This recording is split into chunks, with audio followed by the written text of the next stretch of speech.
बिस्मिल्लाहिर्रहमानिर्रहीम। अस्सलाम वालेकुम students, welcome to teacher online. Students, आज हम सीरीज़ स्टार्ट करने जा रहे हैं जिसमें मैं आपको बताऊंगा कि कौन सी ऐसी टेक्निक्स हैं जिनके ज़रिए आप बीए की इंग्लिश 14-24 पार्ट 2 यानी सेकंड सेमेस्टर की जो इंग्लिश की बुक है वो आप उसका पेपर सॉल्व कर सकते हैं। तो इसमें हम तरतीब से वीडियोज़ ऐड करते जाएँगे, आप लोग हमारा साथ देते जाएँ। इंशाअल्लाह तबारक व तआला आप इस काबिल ज़रूर हो जाएंगे कि आप लोग किसी भी जो पेपर जो आपके सामने आएगा तो उसको अटैम्प्ट कर पाएंगे। ठीक है, आपकी मालूमात के लिए मैं पहले ही बता दूं कि ये ऐसे पेपर होते हैं जो कि बुक में से नहीं आते, ये आपने ख़ुद से करने होते हैं। और ख़ुद से करने के लिए ज़रूरी है कि आपको बेसिक टेक्निक्स का पता होना चाहिए। इसके अलावा आपकी बेसिक इंग्लिश जो है वो स्ट्रांग होनी चाहिए, और जो बेसिक इंग्लिश में जो चीज़ें मसलन टेंस वगैरह या ग्रामर, पार्ट्स ऑफ स्पीच वगैरह वो आपके क्लियर होने चाहिए, तभी आप लोग पेपर सॉल्व कर पाएंगे। ठीक है, अगर आप लोग ये चाहते हैं कि टेंसेस की वीडियोस देखना चाहते हैं तो लिंक डिस्क्रिप्शन में मैं दे दूंगा, मेरी अपनी वीडियोस टेंसेस पे मौजूद हैं, वो आप लोग देख लें। इजी वे में मैंने टेंसेस समझाए हुए हैं। इसके अलावा जो पेपर को अटैम्प्ट करने का तरीका यानी how to attempt a paper, तो वो भी बड़ा मायने रखता है पेपर के एक आपको पासिंग मार्क्स तक ले जाने में, या पासिंग मार्क्स अगर आप ले रहे हैं तो एक हाईएस्ट मार्क्स में ले जाने में आपकी बड़ी मावनत करता है, मदद करता है। तो उस पर भी मैंने एक वीडियो बना रखी है, उसका भी लिंक मैं डिस्क्रिप्शन में दे दूंगा, आप लोग उसको ज़रूर वॉच करें ताकि आपके लिए वो हेल्पफुल साबित हो। तो बिना टाइम वेस्ट किए शुरू करते हैं कि क्वेश्चन नंबर 1 जो आता है वो क्या है, वो है ऐसे राइटिंग। ठीक है, अब ऐसे की डिफरेंट टाइप्स यहाँ पे गिवन है हमारे पास, वन बाय वन हम इनको डिस्कस करेंगे। ठीक है, चलिए वीडियो शुरू करते हैं, लेकिन उससे पहले एक रिक्वेस्ट कि वीडियो को लाइक ज़रूर करें और चैनल को सब्सक्राइब कर दें। ठीक है, पहले हम देख लेते हैं कि what is academic writing. Academic writing क्या होती है? तो academic writing refers to a particular style of expression, यानी एक मखसूस स्टाइल में किसी चीज़ का इजहार करने को क्या कहते हैं? हम एकेडमिक राइटिंग कहते हैं। ठीक है, ये आगे चल के हम देखेंगे कि एकेडमिक राइटिंग यानी किस तरह से हम मखसूस तरीके से हम इजहार करते हैं किसी चीज़ का। ये हम आगे जब टाइप्स पढ़ेंगे तो आप लोगों को खुद समझ आ जाएगा। ठीक है, अब पेज नंबर 3 पे मूव करते हैं। वहाँ पे हमारे पास है जी कि व्हाट इज़ एन एकेडमिक ऐसे। एकेडमिक ऐसे क्या होता है? अच्छा, एकेडमिक ऐसे ये होता है कि इसमें बेसिकली 3 चीज़ें शामिल होती हैं। ठीक है, एक तो ये होता है कि ऐसे का इंट्रोडक्शन, आपने इंट्रोड्यूस करवाना होता है अपने ऐसे को। जैसे मैं मिसाल दे रहा हूँ कि आपने एक ऐसे लिखना है, माई एम इन लाइफ यानी ज़िंदगी में मेरा मकसद। तो उसके लिए आप सबसे पहले आप अपना इंट्रोडक्शन लिखेंगे। ठीक है, तो उसके बाद आपने ऐसे की बॉडी लिखनी है। ठीक है ना, बॉडी यानी मैं ये क्यों बनना चाहता हूँ, क्या इसमें ये मेरा शुरू से ही एक शौक़ है या ये वो। ठीक है, इस तरह से चीज़ें आपने लिखनी है, और एंड पे आपने कंक्लूजन देना है। ठीक है, नतीजा यानी क्यों मैं ये करना चाहता हूँ, इसको आपने एंड करना है। ठीक है, अब हम देखते हैं डिफरेंट टाइप्स ऑफ एसेस। मुख्तलिफ़ किस्में जो ऐसे की हैं वो क्या क्या हैं। बहुत सारी किस्में होती हैं जो यहाँ पर मेंशन है, वो मैं आपको बता देता हूँ। डिस्क्रिप्टिव है, कंपेयर एंड कंट्रास्ट है, और कॉज एंड इफ़ेक्ट है, इसी तरह नरेटिव है, प्रोसेस, आर्गुमेंटेटिव, एनालिसिस एट्सेट्रा वगैरह वगैरह। ठीक है जी, अब हम वन बाय वन इनको डिस्कस करते हैं। पहला डिस्क्रिप्टिव ऐसे, गौर से समझना आप लोगों ने। ठीक है, डिस्क्रिप्टिव ऐसे provides details about how something looks. Descriptive ऐसे हमें उस बारे में तफसीलात देता है कि कोई चीज़ कैसे दिखाई देती है। ठीक है, फील्स महसूस होती है, टेस्ट्स यानी उसका जायका कैसा है, स्मेल्स उसकी जो खुशबू है या बू है वो कैसी है, एंड साउंड्स और उसकी आवाज़ें कैसी हैं। ठीक है जी, तो ये सारी चीज़ें एक डिस्क्रिप्टिव ऐसे में ही डिस्कस होती हैं। इसमें यह भी डिस्कस होता है कि कोई चीज़, कोई वाक़या जो है वो किस तरह हुआ है। ठीक है, इसकी एक मिसाल ये है, a tree in the garden यानी बाग में एक दरख्त, जो कि इस बुक में भी गिवन है। ठीक है, तो ये कैसे होगा, आप बताएंगे वो कहाँ पर है, वो कैसा दिखता है, उसकी खुशबू कैसी है, वो किस स्टाइल में है, मतलब उसके पत्ते कब झड़ते हैं, कितना वो मोटा दरख्त है, कितना लंबा है, उसका साया कितना लंबा होता है, सुबह कितना होता है, दिन को, शाम को।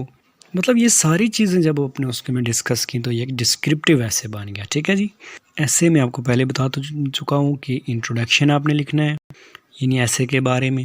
मसलन यहाँ पर आप लिख सकते हैं कि दरख्त होता क्या है। ठीक है, उसके बाद आपने 2 चीज़ें लिखनी है, यानी पैराग्राफ्स आपने जो देने हैं ना, वो एक ही पैराग्राफ में सारी सबको नहीं लिख लेना। ठीक है, पूरा ऐसा ना हो एक ही पैराग्राफ में हो, तो फिर वो उसका इम्पैक्ट जो एग्ज़ामिनर पे पड़ता है वो अच्छा नहीं होता।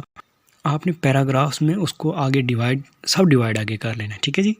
और एंड पे आपने उसका कंक्लूजन लिख लेना है, यानी दरख्त जो बाग में था इससे क्या फ़ायदा होता है, हमें लगाने चाहिए ये वो, ठीक है जी। बस इस तरह से आपने उसको कंक्लूड कर देना, ख़त्म कर देना, ठीक है जी। दूसरी टाइप है यहाँ पर कंपेयर इन कंट्रास्ट। ये जो ऐसे होता है ये क्या करता है, ये सिमिलैरिटीज़ और डिफरेंसेस पे होता है, ठीक है। जब आप कंपैरिजन की बात कर रहे हो तो कंपैरिजन में आप दोनों में यकसानियत देखते हैं, सिमिलैरिटीज़ देखते हैं, ठीक है। और कंट्रास्ट में अगर आप देखें तो उसमें आप डिफरेंसेस देखेंगे, यानी इनमें क्या क्या चीज़ें इनमें मुख्तलिफ हैं। अब एक ही ऐसे में ये कैसे होगा, तो मैं आपको बताता हूँ। मैं ख़ुद से आपको मिसाल दे देता हूँ कि आपको आ सकता है कि राइट कंपैरिजन एंड कंट्रास्ट ऐसे on a bus station and a railway station, ठीक है। रेलवे स्टेशन और बस स्टेशन में आप कंपैरिजन और कंट्रास्ट ऐसे लिखें, तो आपने उनमें जो यकसानियत है वो लिखनी है। इन यकसानियत क्या हो सकती है कि दोनों में मुसाफिर आते हैं, ठीक है। और जो डिफरेंसेस हैं यानी टाइम के हवाले से, ठीक है, इसी तरह से एक प्रॉपर जो चैनल होता है उसके ज़रिए से आती हैं रेलगाड़ियाँ, जबकि बस हैं कोई कुछ मिनट लेट भी हो जाती हैं वो, ठीक है जी। तो इस तरह से आपने पूरा ऐसे इस पे लिखना होता है। पहले आपने कंपैरिजन करना है, फिर आपने कंट्रास्ट लिखना है, ठीक है जी।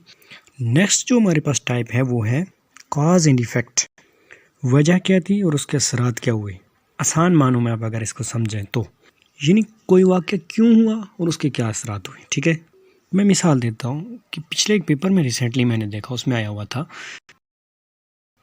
राइट कॉज एंड इफ़ेक्ट ऐसे ऑन कोविड-19 वैक्सीनेशन, ठीक है। यानी कोविड-19 वैक्सीनेशन के उसकी जो वजूहात और जो उसके असरात हुए उस पर आप एक मजमून तहरीर करें।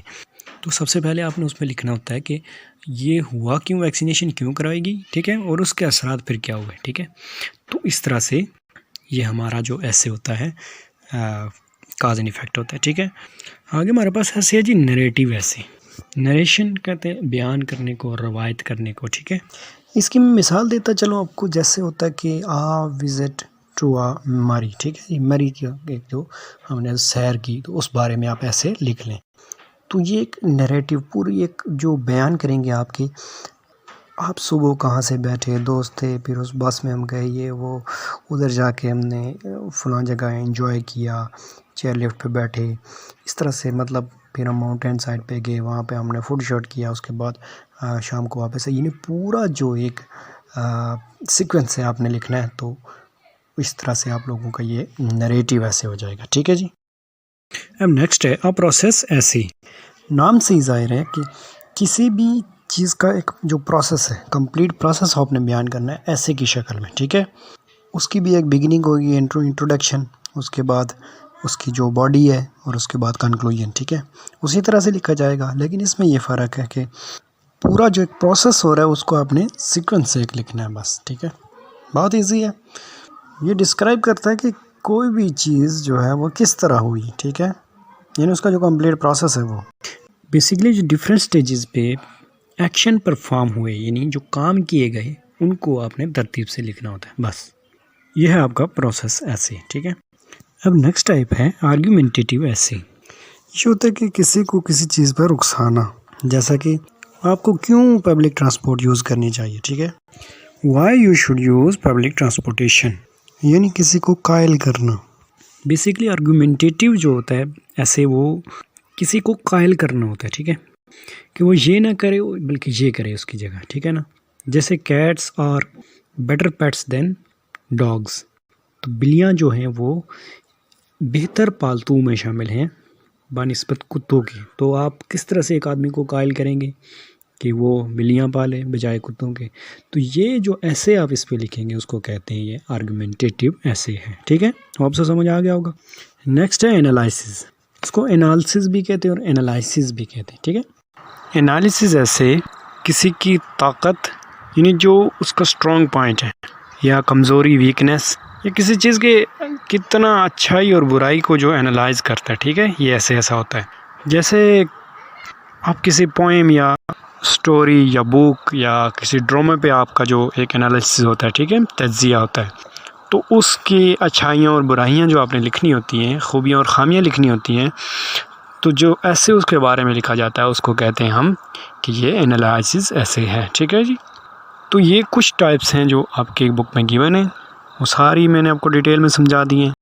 होप सो वीडियो आपके लिए इन्फॉर्मेटिव होगी, वीडियो आपको अच्छी लगी होगी। अगर अच्छी लगी है तो लाइक ज़रूर करें, कोई क्वेश्चन है तो कमेंट सेक्शन में ज़रूर पूछ सकते हैं। मज़ीद इसी तरह की वीडियोज़ के लिए हमारे चैनल को ज़रूर सब्सक्राइब कर दें ताकि नई आने वाली वीडियोज़ आप तक बर वक्त पहुँच सकें। Thank you so much. मिलते हैं नेक्स्ट वीडियो में, तब तक के लिए अल्लाह ने।